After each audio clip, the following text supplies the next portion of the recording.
Bom, eu tenho obrigatoriamente que fazer menção do que meu querido Marion falou.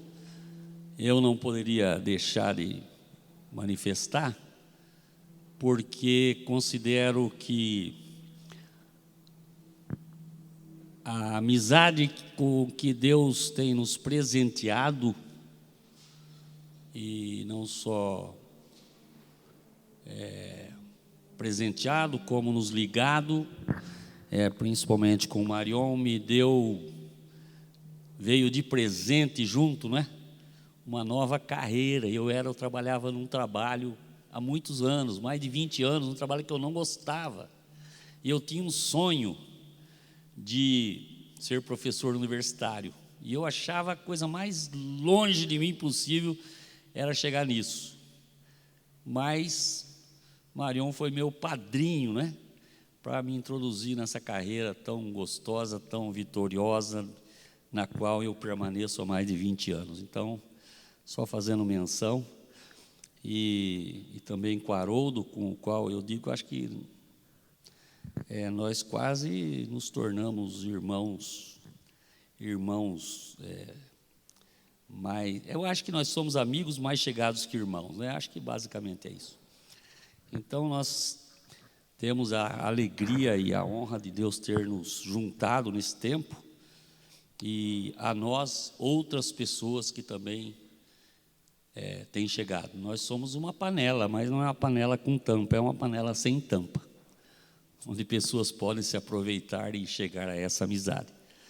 Mas é uma coisa maravilhosa, e eu oro para que os irmãos não esqueçam essa palavra. Eu tenho pregado há muito tempo sobre os vínculos, né, as pessoas às quais Deus nos dá de presente para a nossa vida, e aquelas pessoas às quais Deus nos dá também.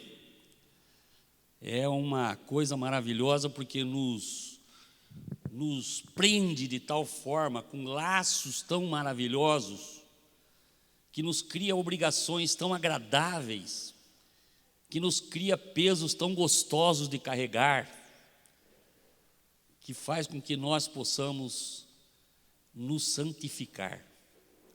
Então, eu posso dizer que quando eu reúno com os meus irmãos, aqueles que nós temos sentido crescer essa intimidade, eu saio de lá admirando mais o Senhor, querendo amá-lo mais, querendo ser mais santo, querendo conhecê-lo melhor.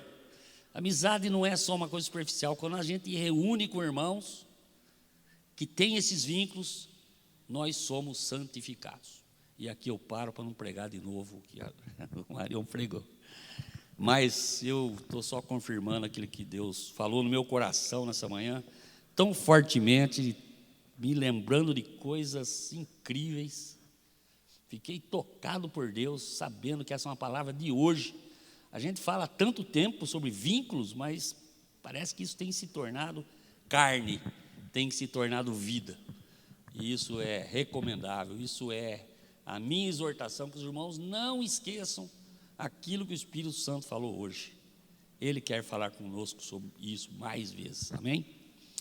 Muito bem, o meu tema é um tema que também está ligado à paternidade e questão de família. Eu já também tenho falado disso há algum tempo, e não só algum tempo, diria até bastante tempo. E então, isso nasceu também de pesquisas que eu fiz para artigos, para minha tese de mestrado, e coisas que eu não podia falar na universidade, e que Deus começou a falar comigo enquanto eu caminhava nas minhas graduações. Foi crescendo essa sensação, né, de urgência para entendermos, compreendermos as estratégias do inimigo para desfazer, digamos assim, para desfazer aquilo que Deus quer construir na nossa vida, e para desmontar o sistema de Deus e montar de fato um sistema consumado, onde Satanás pode manipular as pessoas. Eu denominei essa minha fala hoje de a sociologia do final dos tempos. Então eu vou falar um pouco das mudanças sociológicas que estão ocorrendo no mundo e como elas estão caminhando para que o reino de Satanás realmente tenha total liberdade e consiga, então, manipular as pessoas e criar barreiras para que elas se encontrem com Deus e entendam o Evangelho, etc. Ok? Muito bem. Eu gostaria de ler, ver se eu acho aqui, alguns pontos. Vou achar já. Está difícil aqui, porque eu anotei num lugar meio inacessível. Eu vou ter que procurar de um outro jeito. Espera aí. Achei.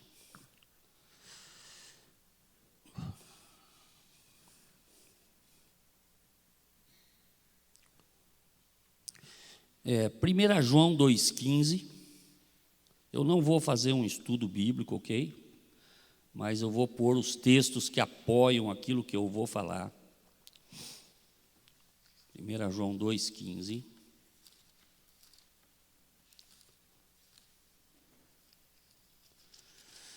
Que diz: não ameis o mundo, nem o que no mundo há. Se alguém ama o mundo, o amor do Pai não está nele. Porque tudo que há no mundo, a concupiscência da carne, a concupiscência dos olhos e a soberba da vida, não é do Pai, mas do mundo. E o mundo passa, e a sua concupiscência, mas aquele que faz a vontade de Deus permanece para sempre. Então, esse texto aqui nos fala de um sistema denominado mundo, não é? Em que os salvos, os cristãos, aqueles que são resgatados pelo sangue de Jesus e esperam uma nova pátria, não devem ter amor, apego, apreço por esse sistema que nosso inimigo tem construído. E aqui a palavra diz, porque tudo que tem no mundo, tudo, é concupiscência da carne, concupiscência dos olhos e soberba da vida. O mundo passa e a sua concupiscência, mas aquele que faz a vontade de Deus permanece para sempre. Então, não vamos entrar muito, mas só queria dizer aos jovens, principalmente, que todos nós ficamos velhos, tá bom? E quando chega numa certa altura da vida, não tem jeito de não fazer as contas, de fazer uma análise. Eu estou passando essa fase, cada pouco eu falo com Rosane. Eu estou velho, assim, sentindo que o tempo foi, né? Eu não falo mais para os jovens, eu peguei você no colo, eu peguei seu pai no colo. É duro isso, quando você chega nesse ponto, olha, gente, tem que fazer contas e saber como é que nós estamos com Deus, né? Que não é possível, né? Então, a fugacidade, a rapidez com que a vida passa, é algo terrível, cada vez mais conforme a gente vai chegando mais ao fim da vida. Eu pretendo ficar um pouco mais de tempo vivo, mas para mim é fim, né? Eu não sou mais jovem, eu tenho limitações, eu não posso mais fazer planos de tão longo prazo. Nós temos uma série de coisas. O jovem não, o jovem nem faz plano porque ele acha que é eterno. Um dia eu vou fazer plano, um dia eu vou fazer conta. Mas, quando nós dedicamos nosso tempo, né, Salomão foi muito, assim, retratou muito a sua própria vida, né? A vida é fugaz. Você não pode ficar pensando que isso é eterno. Cuida de servir a Deus agora, porque depois você vai fazer as contas e não vai gostar do resultado se você não prestar atenção nesses textos. Mateus 6, 24. lá, porque eu não quero fazer um longo estudo, só vou embasar um pouco aqui. Mateus 6:24. Estou com a minha mãozinha. Aliás, toda vez que eu venho aqui, eu estou de bengala, eu estou com a mão quebrada, né, gente? Puxa vida, eu nem pedi oração dessa vez, porque eu fiquei até com vergonha.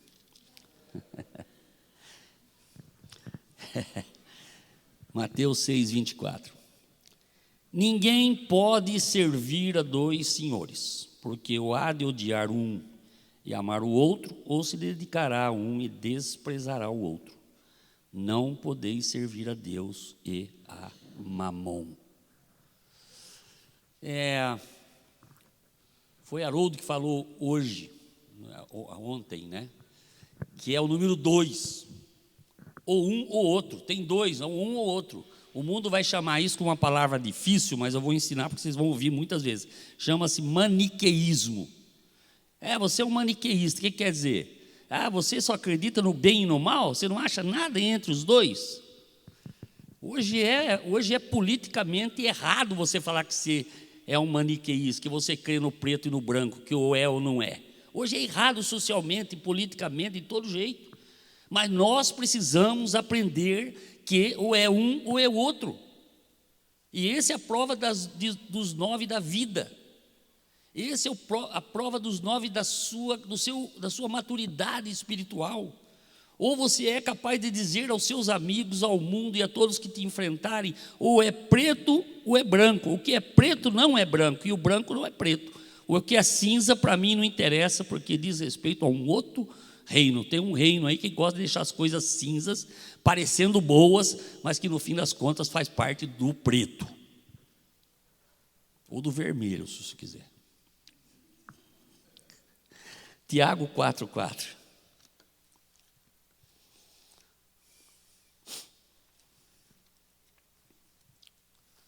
Nossa, gente.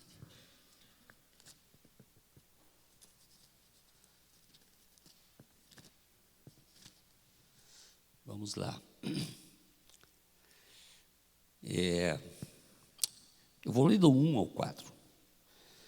De onde vêm as guerras e pelejas entre vós? Porventura não vem disto, a saber que vossos deleites, que nos vossos membros, dos vossos deleites, que nos vossos membros guerreiam? Cobiçais e nada tendes, matais e sois invejosos, nada podeis alcançar, combateis e guerreais, nada tendes porque nada pedis.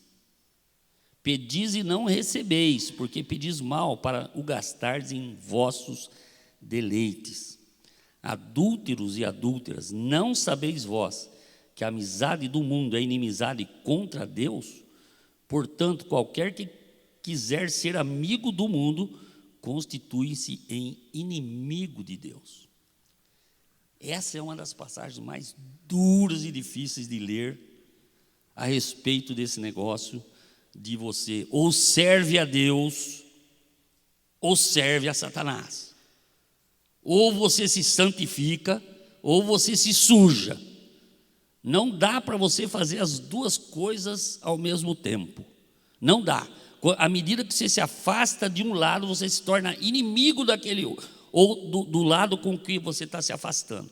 Não dá para você se afastar e continuar amigo. Eu não sou do mundo, mas estamos bem. Nós estamos bem, né? Estamos legal, posso participar das rodas, eu sou uma pessoa querida. Isso é o engano que Satanás faz, porque à medida em que você se aproxima do mundo e se torna simpático ao mundo e se torna aderente aos pensamentos do mundo, você está se tornando inimigo de Deus na mesma proporção, ou inversamente proporcional, se você quiser saber, né? Ok? E por fim, Efésios 2, 1, 4, por favor.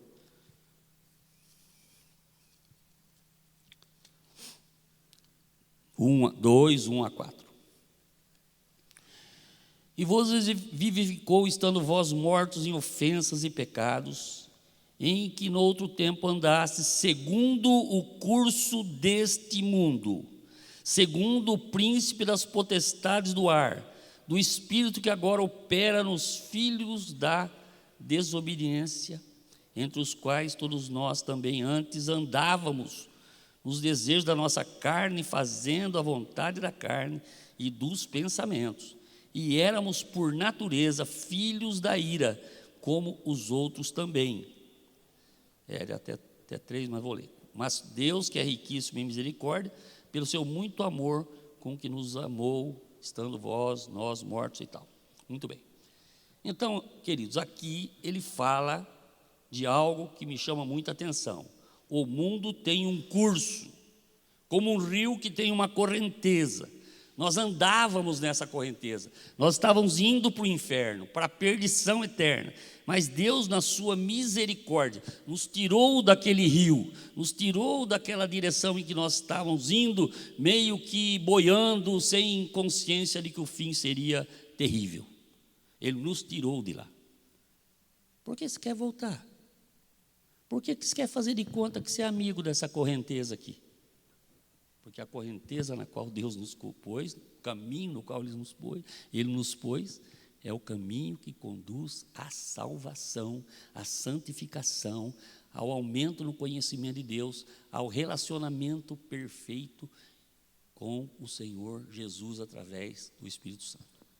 É isso que é ser salvo, é isso que é ser cristão, não é? Então eu vou entrar no assunto, porque o assunto que eu vou dizer, que eu vou falar, ele é uma coisa que foi sendo colocado no mundo, foi sendo construído no sistema de tal forma que as coisas foram mudando tão lentamente que nós mal percebemos.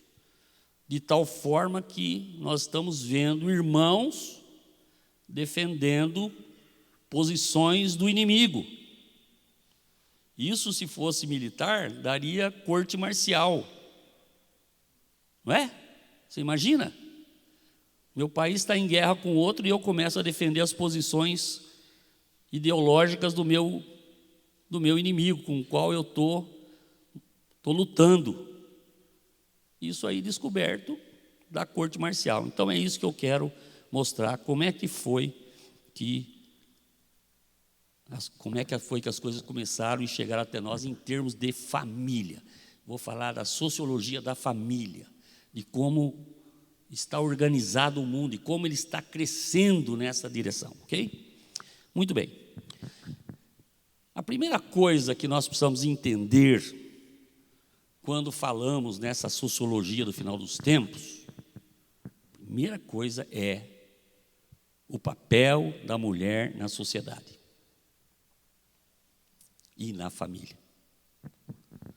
Não é? Todos sabem que há uma luta. Eu, esses dias, em vez de ir para os artigos científicos, eu falei, deixa eu dar uma olhada no Dr. Googly. Você conhece o Dr. Googly? Ou aquele que a gente põe, tem pergunta, ele responde tudo, é o Dr. Googly. Então, eu falei, deixa eu dar uma pesquisada aqui. Eu fiquei horrorizado. Eles colocam todos os artigos colocando a mulher como a vítima, como o ser mais humilhado, mais pisoteado. Eu falei, gente, todos os artigos dos alunos que estão colocados lá nos sites das universidades, tudo é falando da escravidão que a mulher sofre, da discriminação que a mulher sofre, e parece que nenhuma banca mais aprova um aluno que fala do sucesso da mulher. E aí eu descobri por que eu tive, viu, Rosane, tanta dificuldade. Aliás, falar, Rosane, minha esposa está aí, viu? Eu trouxe ela hoje. Ela não é uma lenda, ela existe.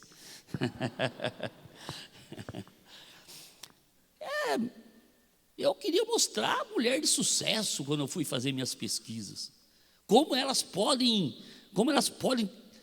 estão mostrando força em ambientes, inclusive, masculinizados. E eu fui fazer pesquisa para descobrir mulheres poderosíssimas, isso há muito tempo atrás já. Nem se falava muito sobre isso. Mas não, o sistema tem que falar que a mulher está escravizada, que não pode falar nos votos de casamento, eu obedecerei você. Nossa, isso o cara sai preso de lá se ele forçar a barra de falar mesmo isso aí, porque não pode mais. Isso é uma coisa horrível. de falar que a mulher vai ser submissa ao seu marido. Fala isso numa roda, publica isso no lugar, você vai ver a perseguição que vai se levantar. Publica na sua página no Facebook uns textos da Bíblia, você vai ver só. Vai ser atacada se você fizer isso. Então o problema na questão toda é a posição da mulher. E os dados estatísticos de verdade, os que são feitos, mostram uma evolução, um crescimento da posição e importância da mulher na sociedade. Só para vocês, vou citar só de cabeça, não quis mostrar muitos gráficos, mas tem muitos gráficos, que mostram que em 2000, vamos falar em 90, nos anos 90, começo dos anos 90, as mulheres ocupavam 3% dos cargos de alta gerência. Alta gerência quer dizer CEO, mulheres na presidência, etc. 3%. Hoje, as mulheres estão ocupando em torno de 20% a 25% desses postos. São apenas 30 anos. 30 anos, numa perspectiva histórica, uma coisa de nada. Rapidamente elas serão maioria nos altos postos de todas as instituições, governos e etc.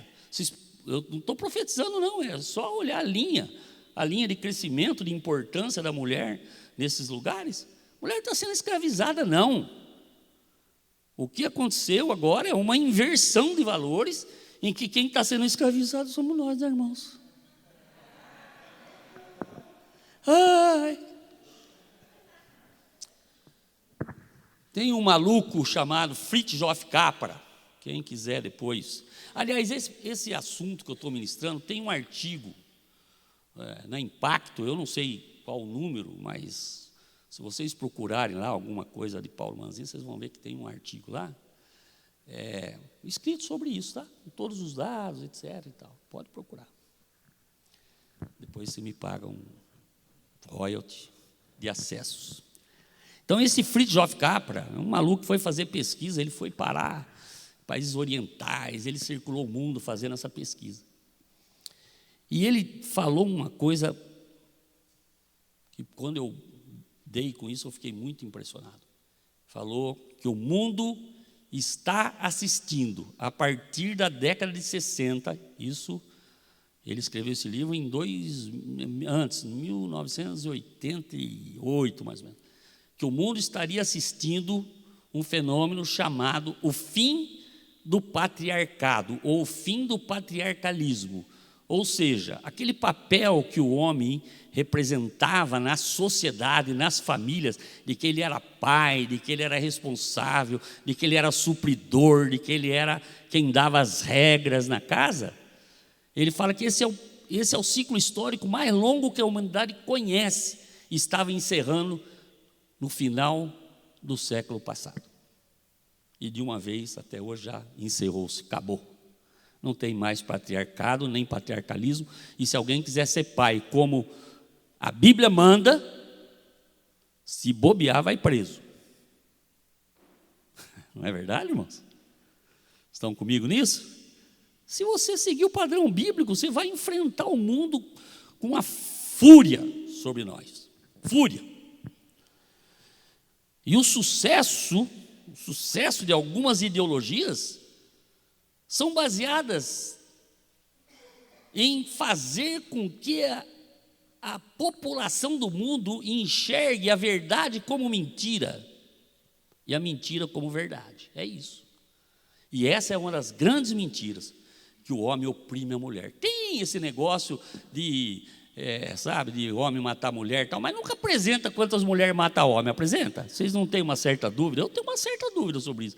Eu acho que alguém devia apresentar esses números, porque matar e morrer é uma coisa que está né? A mulher mata menos por outras razões, porque ela tem um senso de preservação de vida. A mulher não mata, não é porque ela é fraca. Ela não mata porque ela é mãe. Ela preserva, faz parte da identidade da mulher. Não é porque ela não mata porque ela é mais fraca, não. Porque depois que inventaram aquele negócio chamado 38, né?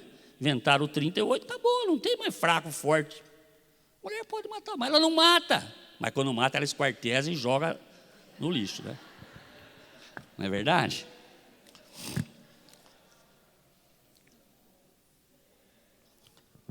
O que aconteceu então, irmãos? O que aconteceu que esse negócio, a mulher tem tanto argumento quanto o homem, contra o homem? Porque o homem pecou, errou, usando a autoridade que Deus deu, ele fez disso uma dominação. Uma dominação horrorosa sobre a mulher, sobre os filhos. Usou aquilo para tripudiar sobre os filhos, para desprezar a mulher, para ter com a mulher só os filhos, e quando ele queria se divertir, até amantes, aos montes. É notório isso em todo mundo. Então o machismo, ele criou digamos, uma mentalidade de senhor de escravos. Ora, o que é o feminismo? A reação contra isso, só isso, com toda a razão. Não é que o feminismo é bom, mas se eu fosse mulher, eu ia reagir também, ué. Não é verdade? Então, o problema não é ser mulher ou homem, né, como algumas ideologias gostam, né, de dividir esse negócio, porque ele é homem, porque ele é mulher. Não, simplesmente Satanás fez isso, né? Deus falaria tranquilo. Um inimigo fez isso, né? Tem uma parábola lá do joio e do trigo que fala, um inimigo fez isso. Então, quem fez o homem ser machista, exacerbadamente dominante? O inimigo fez isso. E a reação? Um inimigo fez isso, que virou essa guerra entre os sexos, que é tudo que o diabo precisa dividir para governar. Tá certo? Então, essa divisão está posta, viu, irmãos? E se você examinar com uma certa lupa, não precisa ser muito forte, na sua casa, com suas filhas, né? Com sua mulher mesmo, você vai ver uns germes uns vírus de feminismo lá, mesmo nas irmãs mais santas. Eu tenho visto isso, viu? Homem, credo, coisa assim. Mas não é isso que Deus planejou. Mas um inimigo fez isso. A primeira coisa desta reação foi as mulheres querendo ser independentes, né? Houveram vários movimentos, final do século XIX, né? Até o Dia da Mulher é festejado no dia que aquelas mulheres tecelãs que fizeram greves foram mortas. Então você fez greve, vai morrer. Mas não era porque era mulher, é porque fez greve, só isso. Era um capitalismo selvagem, escravizante, etc. Mas, quando foi nos anos 60, na grande revolução dos costumes, não é? Em que tudo foi alterado, assim, quase como uma enxurrada, né? Eu falei uma vez sobre os marcos antigos, né? Que foram removidos pela juventude dos anos 60, eu fazia parte. Nós tiramos todos os marcos, né? O pai mandava até lá, depois não mandava mais. Eu me vestia como um homem que tinha um padrão, né? Camisa cinza, calça preta, sapato preto, cabelo curto, com cabelo cortado, soldadinho assim. Isso era o padrão. E nós revolucionamos isso, o cabelo cresce, a roupa não é mais aquela roupa, é roupa psicodélica, é aquelas calças boca de sino, aquelas maluquices. Os nossos pais ficavam olhando aquilo, meu Deus, o que meu filho virou? Né? Então começou tudo aquilo, e aí ele não mandava mais, aí tinha discussão, bate-papo, bate-boca, melhor. Imagina se pensava um filho nos anos 40, batendo boca com o pai e discutindo se o pai tinha razão. Imagina, é capaz de sofrer uma agressão física violenta, né? Ou qualquer tipo de castigo. Não se concebia isso. 20 anos depois, os filhos estavam discutindo com o pai de igual para igual. Menino de 17 anos enfrentando o pai Quando o pai repreendia, ele discutia com o pai sobre isso, sobre costumes, sobre sair, sobre não sair, sobre namorar, sobre não namorar. Então houve uma revolução nessa época. E nesta época também as mulheres começaram a se sentir que deveriam reagir ao machismo dos homens, à desigualdade implantada. E elas foram para a praça pública, né? Vocês sabem dessa história, né? E queimaram o sutiã em praça pública e tal, aquela coisa. E parece uma bobagem, mas elas queriam dizer: nós somos iguais aos homens, nós podemos nos vestir iguais aos homens, nós queremos ganhar igual aos homens, nós queremos trabalhar no serviço dos homens, nós queremos ter emprego, os empregos que os homens têm. E foram nessa manifestação dentro desta década de 60. E o que aconteceu com isso? Aconteceu que, de fato, a bifurcação começou. Começou uma leve bifurcação assim, que as mulheres não tinham nem ideia onde ia parar aquilo, mas elas estavam começando um movimento que não tem mais volta e que mudou o mundo. Por quê? Porque elas quiseram ir para o capital, elas quiseram ir para o mercado de trabalho. Elas quiseram ganhar igual os homens. E era muito interessante. Uma das mulheres que eu entrevistei não era uma mulher tão era uma jovem senhora, talvez 40 e poucos anos, hoje teria 50 talvez. Ela me contou que o pai dela proibiu que ela fosse estudar depois do nível médio. E ela queria estudar, e o pai disse: não, mulher tem que estudar, mulher tem que procurar marido. É errado. O errado é o jeito que ele falou, o jeito que fez e o jeito que a criou, porque não transmitiu valor. E quando chegou nessa idade, ela queria ir para uma universidade e queria uma carreira. E ela precisou fazer faculdade, no princípio, escondida do pai. Pensa isso. Não faz tanto tempo assim.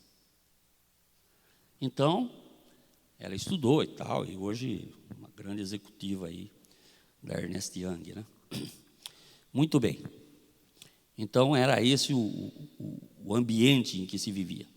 E essas mulheres foram para o mercado de trabalho. Elas já eram do mercado de trabalho, veja bem, hein? Elas já eram do mercado de trabalho. Elas trabalhavam, mas como mão de obra barata. Então, o que o capitalismo, as indústrias faziam era admitir não só mulheres, mas crianças, jovens e tudo, e impunham sobre eles jornadas de trabalho de 14, 16 horas por dia. Mas era baratíssimo isso aí, porque quando uma adoecia ou morria ou qualquer coisa, tinha 10, 11, 12 para entrar no lugar desta uma que saiu. Muita gente, e não vou dar aula de história do capitalismo, não é isso aí, não é minha especialidade, mas o fato é que elas estavam lá. E, de repente, à medida que elas começaram, nessa época, a se preparar e a estudar, as empresas, né, o capitalismo, que se chama capitalismo, descobriu que a mulher era detentora de uma série de habilidades que o homem não tem. E a partir desse momento em que elas começaram a galgar postos, primeiro posto de responsabilidade no primeiro escalão, mais tarde um pouco nos anos 80, já no segundo escalão, já média gerência, foi uma revolução, porque percebeu-se que a mulher trazia com ela uma série de atributos que a empresa precisava para se reinventar no momento em que a indústria e o capitalismo estavam meio estertorando, morrendo. Então, em cima dessas habilidades e atributos da mulher, o capitalismo desenhou ou criou um novo desenho organizacional. Imagina isso? Então eu só vou informar os irmãos, acreditem em mim. quiserem depois ler, eu posso citar a bibliografia em algum outro momento. Hoje,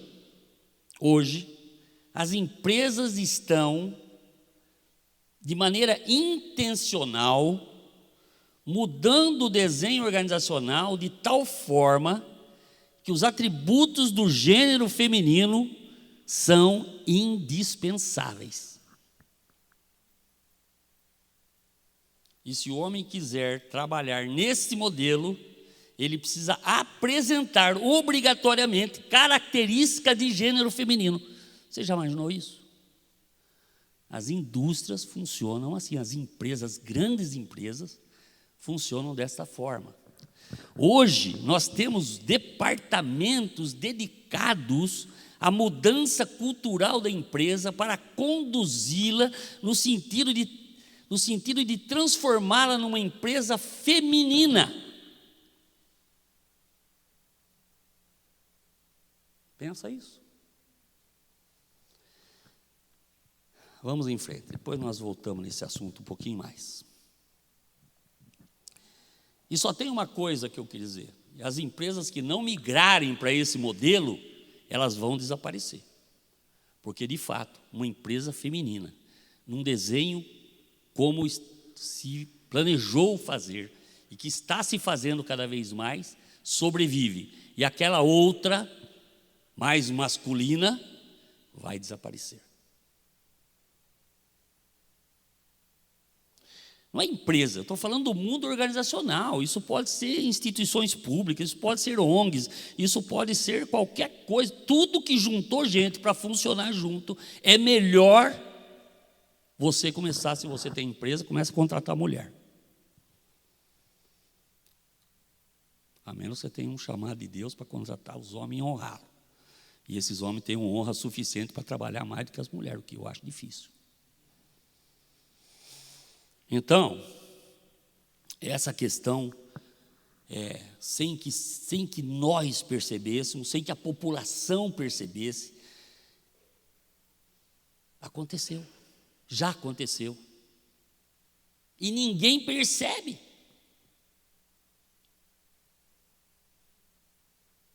Nós estamos que nem o sapo naquela água quente que estão falando, né? Põe ele, vai esquentando, esquentando, ele fica lá, morre cozido sem pular, porque vai esquentando devagarinho, né? E nós, desinformadamente, muitas vezes, eu estou impressionado. Na nossa congregação temos lá, eu não sei quantos engenheiros, né, Marion? Hein, Zé Carlos? Ô, Haroldo, tem um monte de engenheiro desempregado, gente de altíssimo nível, não consegue emprego. Eles só precisavam uma coisa: pôr uma roupa de mulher, virar mulher, fazer alguma coisa para conseguir emprego rapidinho.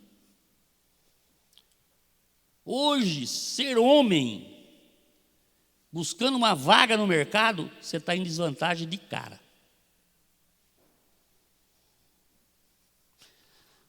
Muito bem. Tem um irmão, eu falo irmão só para me achar, né? Ele é irmão mesmo, Peter Drucker, é o papa da administração. Eu fiquei impressionado que ele disse o seguinte: daqui 50 anos, quando a gente olhar para trás, olhando uma perspectiva histórica, o fato social mais marcante na história vai ser essa inserção da mulher nos níveis hierárquicos elevados das empresas, substituindo os homens. Isso é uma grande mudança. Segundo ele, a maior mudança que já existiu na história da administração. Então é uma coisa séria, né, irmãos? E quem quer ler um livro maluco aí que eu citei já do Fritjof Capra, é o Ponto de Mutação, viu? Ponto de Mutação, você procura isso aí na internet. Se você tiver paciência, não gasta seu tempo, que é bobagem, tá? Eu acredito que eu estou falando que ganha mais.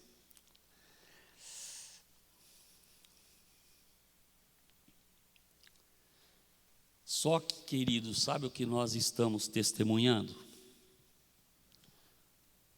O fim do patriarcalismo, o início de uma nova era nas organizações em geral, do mundo inteiro, e o fim do aconchego do lar. Tá? Aquele lar aconchegante, onde a mamãe sabe todas as dores, conhece todos os chás, todos os cafunés, para fazer com que a casa seja um lugar seguro para os filhos, né? Acabou também. Vou falar mais já sobre isso. Meu tempo voou. Ixi, nem estou no começo ainda. Marião, acho que eu vou disputar com você hoje, hein? Nem a introdução. Então, nós temos a terceirização da criação dos filhos. Claro, a mulher foi para o mercado de trabalho. Queridos, eu quero, antes disso, falar uma coisa. Não sinta culpada porque você trabalha. Eu não estou pregando contra mulheres que trabalham, tá bom? Não tem mais jeito, você tem que trabalhar mesmo, porque o mundo foi feito hoje para que os dois trabalhem e ganhem a mesma coisa que o homem ganhava sozinho, tá? A menos que vocês façam uma opção séria, que fala, nós vamos viver com o que o homem ganhar na casa. Você não é obrigado a fazer isso, mas fique sabendo que aquele ambiente onde o homem ganhava o suficiente para manter aquela vida simples, mas muito gostosa, que muita gente tem saudade, não tem mais volta. Porque as irmãs são empurradas para o mercado de trabalho, porque se elas não forem, elas não conseguirão dar aos seus filhos o nível que ela gostaria de dar.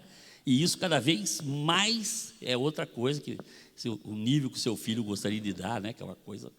Será que nós queremos dar um nível tão alto? Mas parece que o pai trabalha, que vai parecer que todos os filhos de todas as pessoas do mundo serão presidente da República. E por incrível que pareça, os presidentes da República não demonstram que tiveram assim aquela grande educação, né? Não estou falando mal, só um xiste. Não é? Então, hoje, a terceirização da criação dos filhos é a tragédia maior que está mudando para pior a sociedade do nosso tempo. Entregou-se para a escola, para a televisão, para as babás e para o acaso a formação da próxima geração. Então, é isso que resulta na armadilha que Satanás montou. Vou fazer 3 perguntas que, se você quiser anotar, nós vamos responder uma a uma, mas eu quero que vocês anotem já, que aparentemente pode ser que você pense que essas perguntas nada tem a ver com o que foi falado até aqui, mas pode crer que nós vamos chegar lá. Então, a primeira pergunta é: qual a principal missão de uma geração? Nós estamos vivendo uma geração. Qual é a principal missão da minha geração? Da geração dos que estão nos 50? Da geração dos que estão nos 30? Qual é a principal missão de uma geração? Essa é a pergunta. Segunda pergunta, que parece também que não tem nada a ver com a anterior. Parece não, não tem. Com quantos anos uma criança se torna o protótipo pronto do adulto que ela vai ser? Depois eu explico melhor. Com quantos anos uma criança se torna o protótipo do adulto que ela vai ser? Ou seja, em que momento o seu caráter já está sedimentando? Em que momento da sua vida a sua personalidade está se consolidando? Em que momento da sua vida ela toma decisões interiores sobre que tipo de pessoa ela quer ser? Então, essas 3 perguntas. Qual a principal missão? Com quantos anos? Não falei a terceira.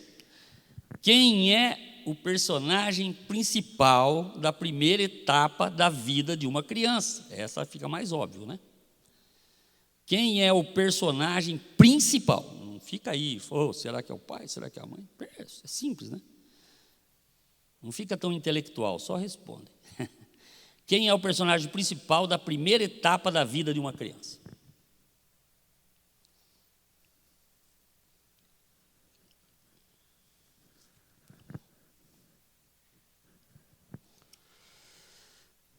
Alguém sabe responder a primeira?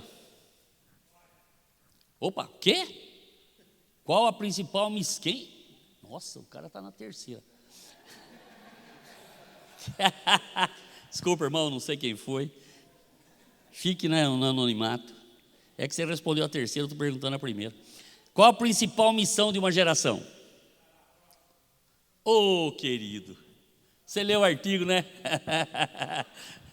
Mas tá bom, ainda bem, eu acho que sim, né? Dificilmente as pessoas matam assim de primeira, mas se você não leu o artigo, não leu? Parabéns, porque isso é... salva de palma para ele, o cara mata de primeira. Nossa! Olha, já ouvi 10 que não era e uma acertada. Você matou de primeira, estragou quase a minha palavra, mas adianta um pouco também. Hã?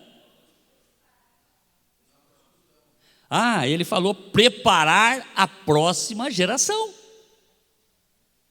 Preparar a próxima. Qual a principal missão de uma geração? Preparar a próxima, querida. Como preparar a próxima? Fazer com que ela seja melhor do que eu fui. Isso é o instinto, está dentro, está escrito em nós. Os pais são atraídos, todos os pais. Eles trabalham que nem louco para que os filhos sejam melhores que eles. E hoje é um problema quando o pai foi muito longe na sua profissão, na sua evolução, né? O filho vem atrás, coitado, ele se sente mal, porque como é que eu vou ultrapassar meu pai agora, né? E o pai também fala, nossa, não consegui fazer ele mais longe que eu. Mas o cara abusou da vida dele, de longe, né? Então tem pai que é ao concurso, deixa ele para lá. Tem filho que tem que se conformar, não serei melhor que meu pai, se eu for igual, tá bom demais. Mas então, essa questão é muito séria. Eu tenho uma experiência muito forte com isso, porque meu pai, ele tinha um problema, e o problema dele não ter estudado. Aprendeu a ler aos 22 anos, lendo a Bíblia, e foi evoluindo na medida do... Né? E ele realmente, lendo a Bíblia, ele chegou muito longe, mais longe que alguns universitários de hoje, né? Muito bem. Eu não quis dizer que o analfabeto do passado é melhor com... Não tem nada a ver. Se vocês entenderam isso, foi errado.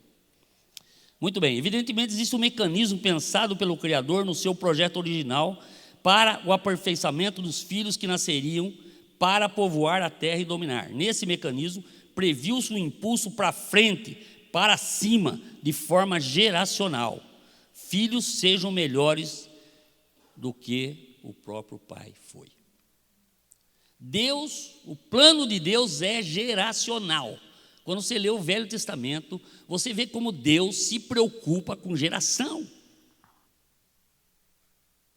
Não vou citar, mas é uma coisa deslumbrante você descobrir esse princípio de que os pais que geravam seus filhos, eles geravam seus filhos para que os filhos continuassem subindo na dominação, no aumento da família, no nome da família, na beleza daquela família, na função daquela família.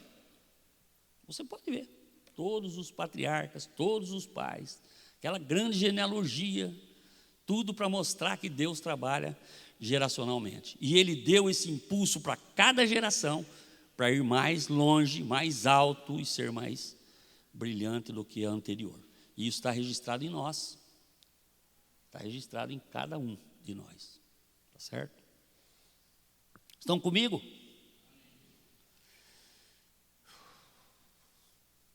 O texto bíblico que nos dá base, então, para pensar é o seguinte. Salmo 127, 3 a 5. Eu vou ler aqui direto no meu texto. Herança do Senhor são os filhos, o fruto do ventre seu galardão. Como flechas na mão do guerreiro, assim os filhos da mocidade. Feliz o homem que enche dele a sua aljava, não será envergonhado quando pleitear com os inimigos à porta. A herança do Senhor para uma equipe de trabalho, que é marido e mulher, começa com um galardão do ventre. Quando a mulher gera, você olha lá no Velho Testamento, quando a mulher gera um filho, é uma glória. para ela. Glória. Porque acha que Ana estava tão triste, chorando tão alto que o profeta escutou. Porque para uma mulher casada, não ter filho era uma desonra. Para ela, era não aproveitar o potencial de Deus que estava nela de gerar da sua própria semente, o seu próprio óvulo, um ser dentro de si, e depois transformá-lo no agente para o crescimento da vontade de Deus. Pensa isso. Nós vamos ler esse texto ainda, mas está escrito, não é? Paulo diz que as mulheres se salvarão dando à luz filhos. As pessoas, as mulheres acho que pensam que se salvarão dando luz, à luz. Então dão à luz todo ano, né? Não é isso, irmão. Irmãs, né? Ela se salva gerando, criando, educando, formando, transferindo a herança do Senhor para aquela criança, que faz da vida dela valer a pena. Por isso que ela se salva, porque tudo que Deus pôs nela, ela incute naquela criança, com todos os instrumentos de Deus. Esse é o trabalho, para isso se preparou, lançar cada flecha. Então a herança do Senhor, então eu estava falando das duas coisas que tem nesse versículo. Primeiro, a herança do ventre, o fruto do ventre, o galardão, e as flechas na mão do arqueiro. Galardão do ventre para a mulher e flechas para um guerreiro. Então o filho é duas coisas. Um filho significa salvação para a mãe, para ele exercer o seu papel de mãe sobre a vida dele. E para o homem é preparar o filho para lançá-lo, sabe, esculpindo aquela flecha. Então esse é o trabalho, para isso se preparou. Lançar cada flecha é a missão da sua vida. Essa vocação foi planejada e impressa por Deus nos corações dos homens. Assim como a mulher tem essa coisa de ser mãe, o homem deveria ter essa coisa de lançar flecha, essa glória, esse impulso, essa vontade.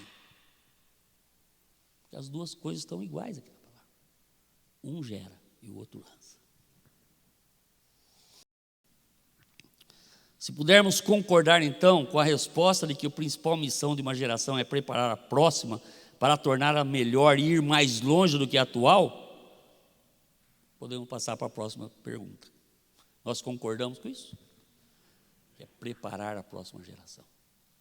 Chegou um irmão lá, na África do Sul, profeta, e ele reuniu com o nosso presbitério lá, um bocado de homem sentado. Ele olhou, mediu nossa faixa etária, fez as contas, dividiu pelo número lá, tirou a média. Eu acho que ele, na hora, fez a matemática. Bom, tantos de 70, tantos de 60. Aí ele olhou e falou: cadê os Timóteos? Foi um susto. Nós começamos a perceber que nós não temos Timóteos para lançar à nossa frente. Não estamos gerando homens que possam ser lançados. Nós já estamos velhinhos e não tem um Timóteo para nos, como o Marion pregou hoje, não temos um garotão absorvendo aquilo que Deus fez na nossa vida, no nosso coração. Percebe? Nós estamos distraídos sobre a próxima geração. Eu estava olhando lá na congregação, nós estamos lidando agora de ver se a gente ordena os novos presbíteros, todos com 40 e poucos anos. Eu falei, gente, e os de 30? E os de 25? E o irmão, esse irmão que perguntou cadê seu Timóteo, ele estava com um diácono de 18. Diácono se preparando, junto com aquele irmão para servir a Deus e absorver aquilo que essa geração angariou. Não adianta nada o Marion ter falado tudo o que ele falou hoje, eu estar falando o que nós falamos, se nós não ensinarmos esses homens que vão à frente, esses homens e mulheres, para absorver o que nós temos. Então, cadê a nossa próxima geração? Será que nós já não perdemos a próxima? Como está a sua igreja de Timóteos lá? Como é que você está de Timóteos? Então, assim como nós temos que ter os amigos, nós temos que ter os Timóteos, para ensinar a eles o valor de ter amigo, de ser homem. O que é ser homem? O que é ser homem de Deus? O que é ser pai? Eu já estou bom de ensinar o que é avô. Isso eu sei. Pode dar risada que foi piada. Muito bem, segunda pergunta. Estourando o tempo. Com quantos anos uma criança torna-se, então, o protótipo do adulto que será no futuro? Se é que você acredita que criança deixa de ser criança? Tem várias transições agora, né? Agora nós temos pré-adolescente, adolescente, aborrecente, aí tem velhocente, tem uma opção de coisa. Com quantos anos vocês acham que uma criança está assim consolidada e que daí ela pode ser ensinada a ser adulta? O que você acha? Pode dar chute, porque você não tem obrigação nenhuma de saber isso. Quanto? 7? Quem falou 7? E aí, mais? 7, que mais? 16? Quem falou 16? 12? Quem falou 12? Tá bom. No meio de tudo isso aí, eu vou falar os que concordam comigo, tá? A psicologia fala 7. A psicologia põe em torno de 7 anos assim. Ela é como aquela, quando fecha aqui o negócio aqui, né? Como é que chama quem tem filho pequeno? Isso aí que vocês falaram.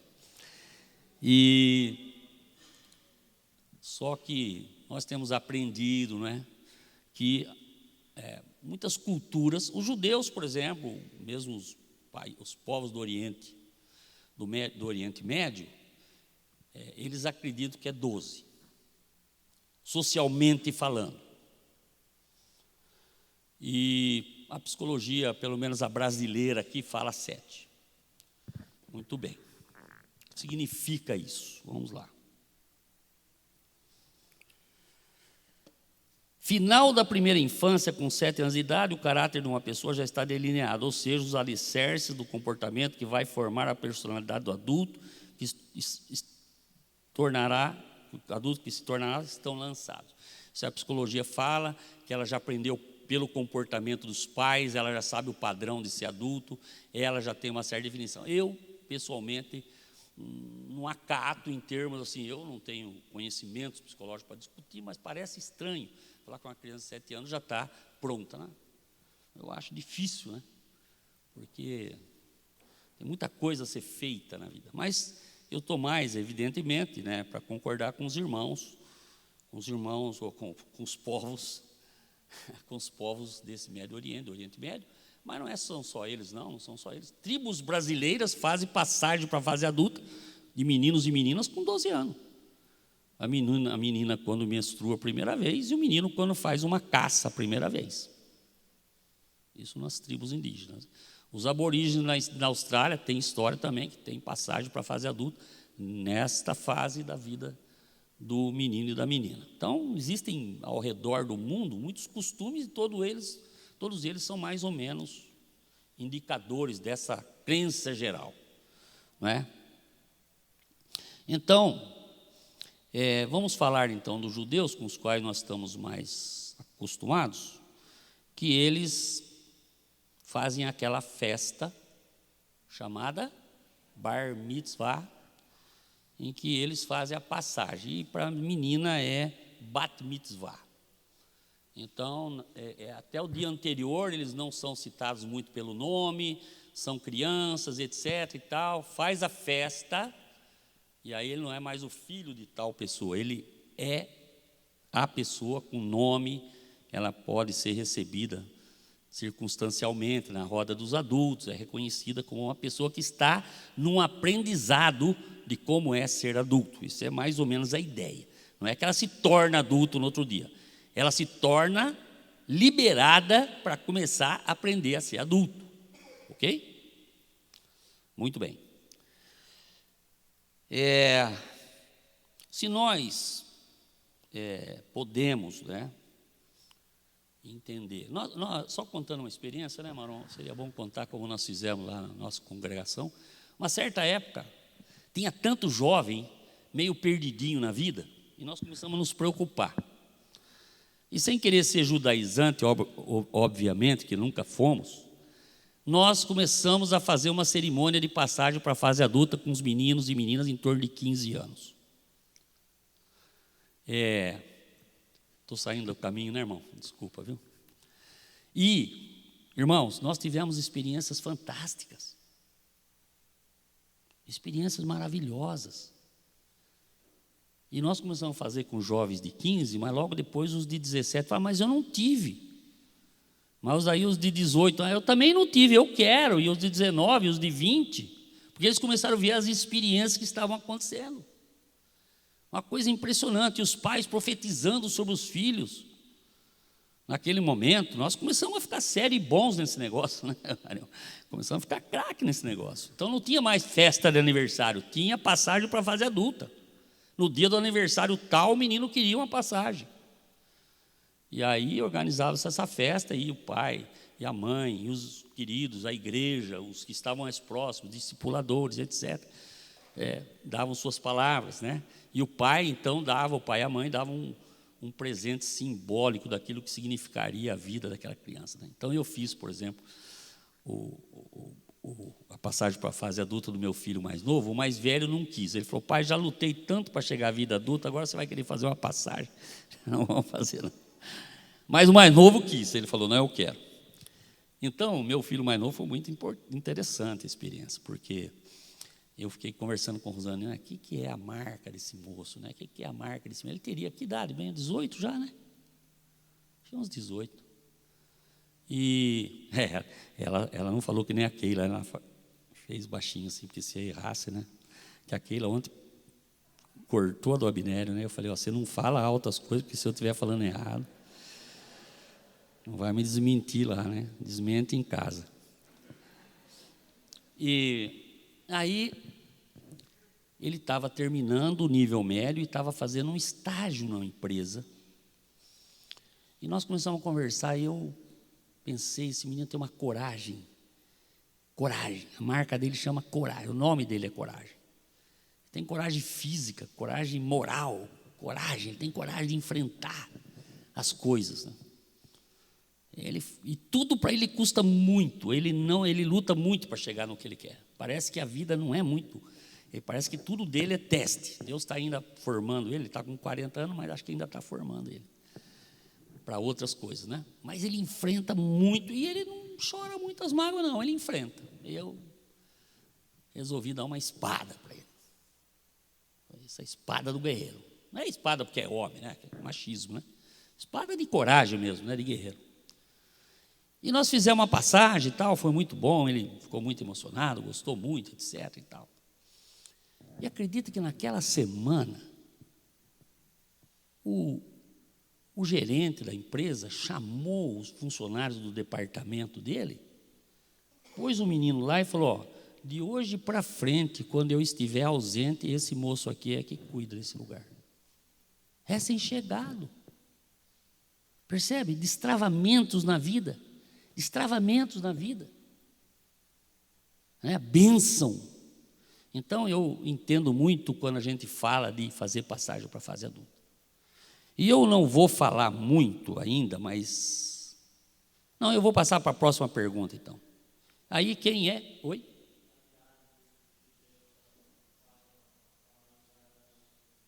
Do bar mitzvah? 12 anos. Veja bem, o menino não passa a ser adulto, ele passa a ser um aprendiz de adulto, tá? Com direitos e deveres. Ele já assume no outro dia direitos e deveres diante da lei. Ele passa a ser responsável pelo cumprimento da lei, pelo caráter, pelo que ele vai fazer na sociedade. Então ele é punido de acordo com, ou repreendido, ou elogiado, ou qualquer coisa, na medida em que ele evolui nessa escalão. Muito bem, eu vou rapidinho para ver se a gente consegue ter um pouquinho de pergunta, que eu sei que tem um monte, né? Às vezes as pessoas perguntam muito. Espera aí. Então vamos falar quem é o personagem principal da primeira etapa da vida de uma criança? Alguém já tinha respondido aí. Verdade que vocês acreditam nisso? Gente, vocês são machistas demais. Eu acho que nenhuma mulher respondeu isso. Que mulher respondeu que é o pai? Você respondeu? Quem mais? Você também? Gente, esse pai não sentiu dor nenhuma. Ele não sentiu nenhum desconforto da gravidez. Vocês vomitaram até o 5º mês de gravidez. Vocês ficaram cansadas, gordas, com o corpo transformado. Falaram, será que algum dia eu vou voltar a ser normal de novo? Não é verdade? Nossa, quanto medo, quanta ansiedade. As mães de primeira viagem tentando dar luz, né? Aquele menino, aquela menina sair de dentro de você. Meu, e vocês falam que é o pai? Por favor. Irmãos, quem tem coragem de responder quem é o personagem principal?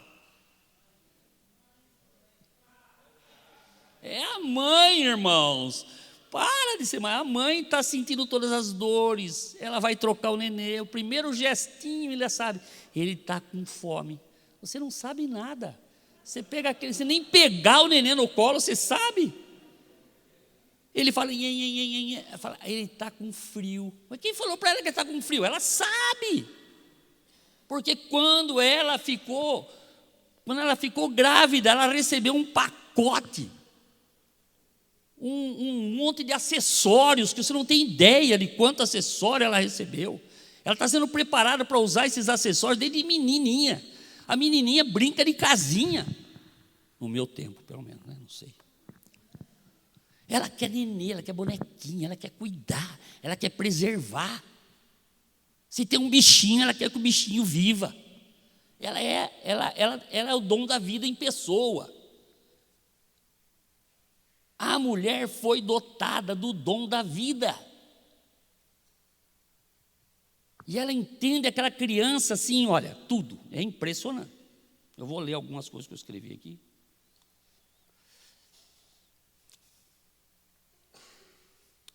Gestar uma vida é a glória e galardão da mulher. Fala lá em 1 Timóteo, que eu falei que eu ia citar depois, né? Salvar-se-á, porém, dando à luz filhos, se permanecer com modéstia na fé, no amor, na santificação. Então, o fato de ter filho, cuidar de filho, é o papel da mulher para ganhar galardão. Vai ter uma fila só de mulher lá no céu, na fila do galardão das mães. Está escrito, ué. Falar que nem um anjo. Está escrito aqui, ué, na minha Bíblia. A salvação, irmãos, ela vai ser desenvolvida na medida em que ela exerce o papel de mãe, até esses 12 anos de idade. Depois eu vou falar mais sobre isso também, na próxima palestra. Não perca. Não é depois de agora, porque agora já estourou o tempo. Estou indo para o fim. Então, ela entenderá desde o berço, pois tem o dom da comunicação apuradíssima. Ela falará com ele, com ou sem palavras, ela vai falar com o neném. Sobre tudo que ele ainda não consegue expressar, saberá cada sentimento, entenderá cada olhar, cada choro, cada movimento. Ela é a comunicação em pessoa. Vocês se lembram que eu falei que as empresas estão mudando o seu desenho organizacional? Sabe qual é a primeira habilidade que elas exigem? Essa capacidade de comunicação. A mulher dá de 10 no homem de comunicação. Eu não vou nem ficar falando aqui, porque dá uma palavra, dá uma pregação das 5 horas, só isso aqui. Né? Ela chega em casa, ela está com aquele monte de coisa para falar para o marido, e ela quer conversar, e ela quer contar para ele o que ela está sentindo, e ela fala, sabe, querido, quebrou aquela tomada lá, ele fala assim, manda consertar, e vai para a caixinha do nada dele, não quer nada com isso. Com ela a criança descobre o mundo, aprende a falar, ela o cerca, ensina, corrige, alimenta, constrói hábitos em um tempo absolutamente recorde. Isso, obrigado, irmão. Ela é multifuncional, sabe onde está tudo o tempo todo, consegue saber as necessidades gerais da casa, desde as roupas que estão gastas ou ficando pequenas, até o arroz e o sal que parece que é preciso ser repostos. Ela tem o dom de cuidar do marido, saber que ele está sentindo e pensando, mesmo que ele não diga uma palavra. Uma mulher sabe quando eu estou andando, quem sou eu, né? Ela chega, conhece pelos passos. Pode ter uma imensa rede de relacionamento e dar atenção a todos os detalhes. Facebook de mulher tem um monte de gente, né? Mas ela consegue de verdade, relacionar de verdade, não é Facebook, não. Lembra do aniversário dos amigos e amigas? Já viram isso? Nossa, eu fico com uma inveja da minha mulher, falo assim, esse mês aqui, dia tal, aniversário de fulano. Coleciona receitas de bolo, cuida das contas do banco, faz orçamento doméstico, sabe o que está acontecendo no andar de cima, onde as crianças estão fazendo a tarefa da escola, sabe ensinar matemática, português, geografia, pensa no que vai fazer de almoço e gerencia todas as variáveis ao seu redor, e continua conversando ao telefone com uma amiga a respeito da festa da semana passada. Normal. O homem, se dá 2 tartarugas para ele cuidar, uma morre de fome e outra foge. Manda ele procurar manteiga e coloca a manteiga na grade de baixo, você vai ver. Isso aí é velha já, né? Mas é claro que eu acho que você deve estar pensando, esse cara conheceu a Amélia, né? A Amélia, que era a mulher de verdade. Mas não é não, eu conheço o Provérbios 31. Viu? Uma mulher que exerce os papéis que deve exercer, o seu marido vai lá para o portão sentar entre os que têm honra e julga o povo. Significa o seguinte: toda mulher que exerce o seu papel de mulher na sua casa, o seu marido vai ter honra lá fora. É a regra, amigos. É a regra. Você acha que Provérbios 31 foi escrito só para mostrar quantas coisas tem para fazer numa casa? Alguém ficou nervoso, né? Então, estão comigo? Amém? Provérbios 31. A mulher idealizada por Salomão agora não cuida mais da sua casa. Ela é profissional, competente, estudada, gerente, diretora ou empresária. Seu marido não se senta mais à porta da cidade, não tem mais a honra que lhe cabe, porque ela é melhor que ele. E elas sabem disso e usam isso. E o homem está perdendo a sua honra, porque o sistema organizacional do mundo roubou as habilidades que Deus deu para ela cuidar e criar seus filhos e ganhar aquele galardão de mãe, para fazer as empresas terem sucesso. Estou falando para vocês, é estatístico, é pesquisa. As empresas mais femininas são mais competitivas. Desculpa, eu vou falar uma coisa, não? Depois vocês editam o vídeo aí, não está sendo transmitido pela internet mesmo. Por que vocês acham que tantos meninos querem ser mulher?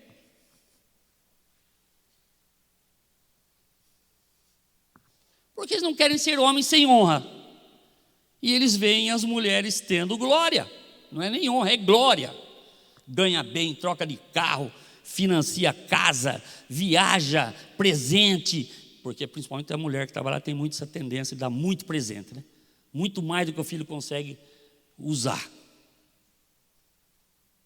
para se eximir da culpa da ausência que ela faz, da falta que ela faz. Obrigado, querido.